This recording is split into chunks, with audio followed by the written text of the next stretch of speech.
perles d'histoire. Tous les vendredis, un nouvel épisode issu des meilleurs récits du podcast Culture G.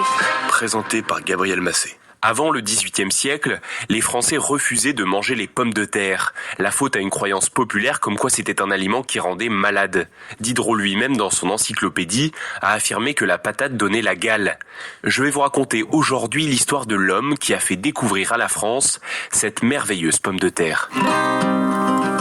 Antoine-Augustin Parmentier est né le 12 août 1737 dans une famille bourgeoise de Montdidier, une petite ville commerçante de Picardie. En 1750, il devient commis à la pharmacie Frison, qui vient d'être reprise par un de ses lointains cousins. 5 ans plus tard, il entre comme apprenti à la pharmacie Simonet, rue Croix des Petits Champs à Paris. Puis il s'engage ensuite dans l'armée en tant que pharmacien de 3e classe, dans les hôpitaux de l'armée de Hanovre dirigés par le maréchal d'Estrée au cours de la guerre de 7 ans. Lors d'une épidémie de dysenterie, Parmentier prouve ses capacités et sa bravoure. Il tombe 5 fois entre les mains de l'ennemi, mais l'armée manquant cruellement d'apothicaires, il est systématiquement libéré lors d'échanges de prisonniers. C'est cela, oui, j'ai toujours eu beaucoup de chance. Peu à peu, il monte en grade, pharmacien de 2e classe en janvier 1758, puis de 1re classe en 1760. Mais pendant ces périodes où il est prisonnier militaire, il goûte une bouillie très nourrissante, la bouillie de pommes de terre. À Hanovre, il découvre même comment la cultiver, en ligne, pour une meilleure productivité. Dans les années qui vont suivre, il ne va cesser de promouvoir la pomme de terre, en écrivant des études et en prouvant qu'elle ne rend pas malade. De plus, c'est excellent pour la santé. Selon la légende, Parmentier va utiliser un stratagème étonnant pour vaincre les réticences. Il fait garder le champ de la plaine des Sablons par des hommes en armes, jour et nuit pendant des semaines.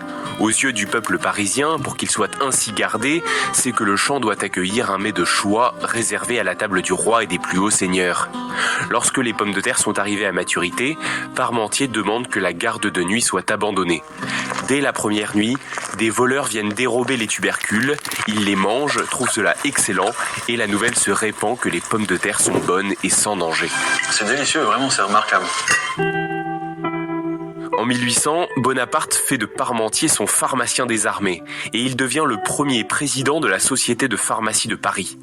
Parmentier, célibataire toute sa vie, sans enfant, meurt en 1813 après avoir passé ses dernières années marquées de nombreuses déceptions. Lui qui a tant défendu les tubercules est mort, ironie du sort, de la tuberculose. Aujourd'hui, un hachis porte toujours son nom et une station de métro à Paris sur la ligne 3.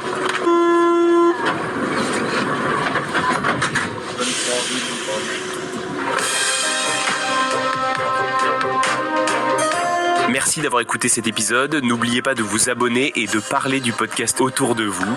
Bonne journée.